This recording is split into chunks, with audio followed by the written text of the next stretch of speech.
Hi, my name is Olivia Mayday, and this is my submission for Assignment 2, reflecting on ICT as a learning tool to support a constructivist classroom environment.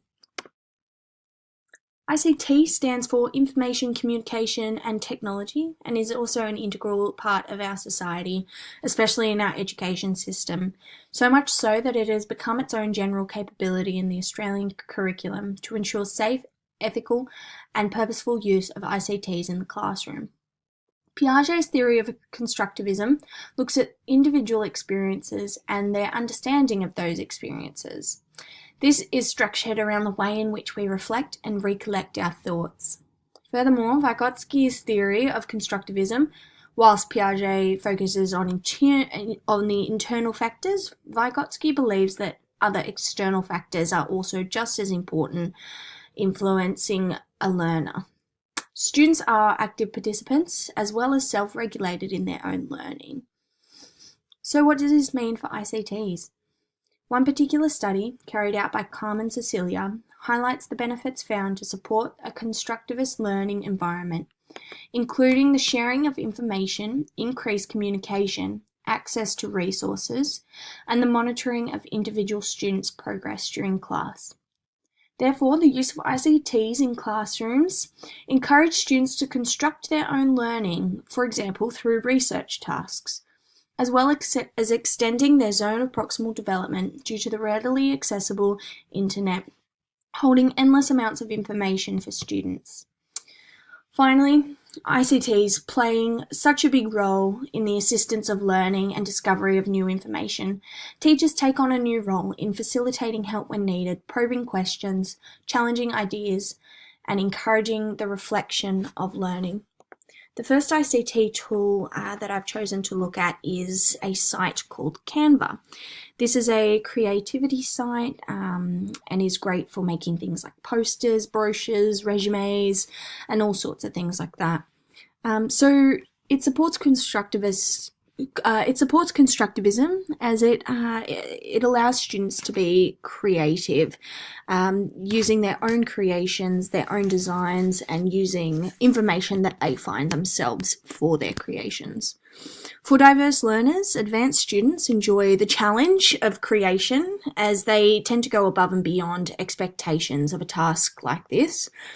However, other students just really enjoy using technology and using creative tools like Canva. We do need to be aware, however, the teachers need to be aware that it is possible to search for rude or inappropriate images. So this really needs to be closely monitored, especially in a subject like PDHPE. If we're talking about adolescence and change, we don't want the students to be looking up inappropriate images. However, there are no other ways to interact with other students on this particular program, and teachers can easily monitor just by looking at students' screen to make sure that there's nothing unethical. So this is the site, Canva. You can download all sorts of templates from invitations to brochures. So for example, if I want the kids to do a brochure on a mental health website, for example, the Black Dog Institute, as part of a learning exercise, I might get them to jump on here. They can change their template at any time here. They can search different images, for example, like a dog, and they can use those images as well, drag them, click them in, change their designs, change the colors as well. So it's a great tool. The second ICT tool is Google Docs.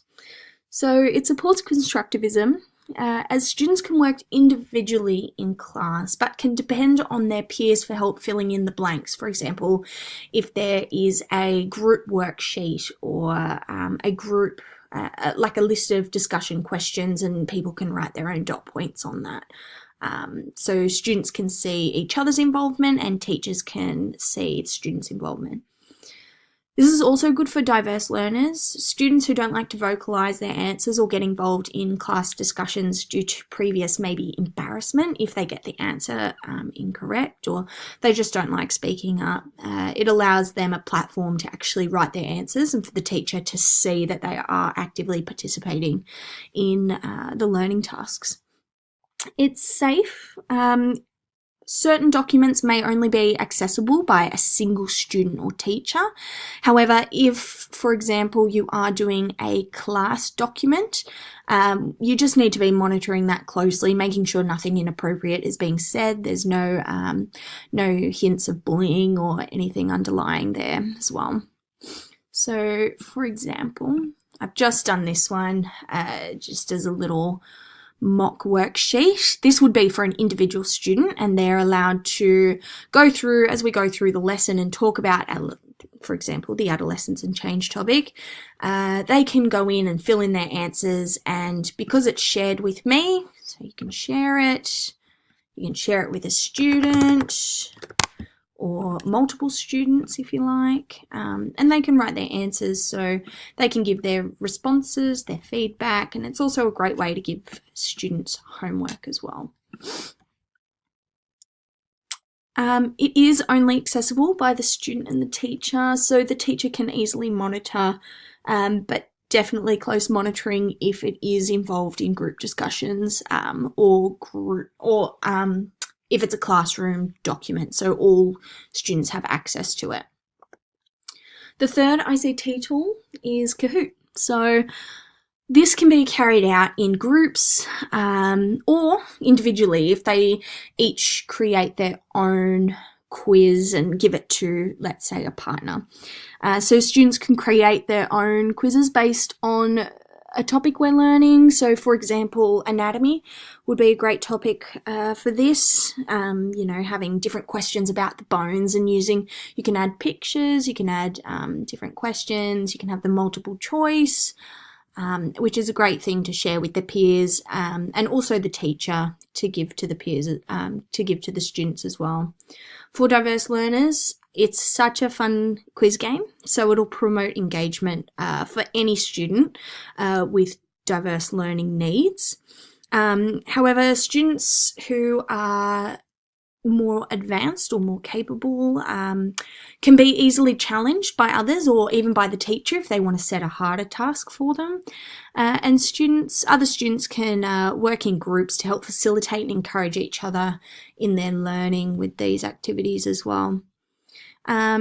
It's important to ensure that there's no inappropriate questions being asked. It is hard to monitor, as if you've got students creating quizzes, it's hard to be actively checking in that they are on task and appropriate. So yeah, just keeping a close eye on what questions are actually being asked. So this is Kahoot here.